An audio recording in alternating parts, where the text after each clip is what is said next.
She finds Ronnie talking to a neighbor who wants to start mandatory weekly virus screenings for the whole town. Singh refuses to do so because tests are scarce, but the neighbor promises to make the community vote. Sometime later the neighbor realizes Ronnie doesn't go out anymore and yells at the couple for hiding her illness. Singh tries to stop her from telling everyone, and while they argue his horse accidentally kicks the woman, killing her.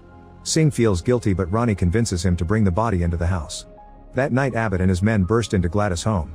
Abbott accuses Gladys of faking her cancer to avoid working with him and explains that there's a new virus wave coming. Gladys calls him a monster, but when he threatens her life, she has no choice but to admit she left her notes on the cure with her replacement at the clinic. Then Abbott sends his men to kill her anyway. In the forest, Tommy is having lots of leg pain because of his lack of medicine. He thanks Gus for defending him and teaches him to fist bump before announcing he'll take him to Colorado. Suddenly they find Becky on a tree, who gives her the address her former team found from Birdie on the internet.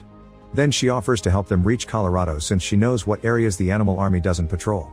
The trio walks for a few hours and stops when they find some fabric on a tree. Tommy explains it's a parachute, and thankfully Gus doesn't see the body hanging from another tree nearby. Eventually they reach the Valley of Sorrows, which is covered in the virus flowers because bodies used to be buried there.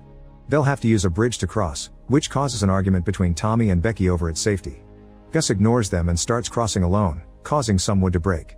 He falls and grabs onto the rope at the last second, however the rope also breaks and Gus falls on the flowers, passing out. His old dog Plush appears and licks him until he wakes up, then it runs away. Gus chases after him and enters the forest, where he sees the flowers on a tree and a mailbox that ejects candy. Then it starts snowing and Gus finds many objects, like beds and hot chocolate.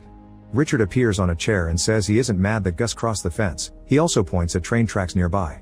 Then Richard disappears and an angry Gus starts hitting a mirror, where he sees Abbott's face with fiery eyes. A terrified Gus starts running, only to wake up when his friends find him. By covering their faces, they manage to take Gus away from the flowers.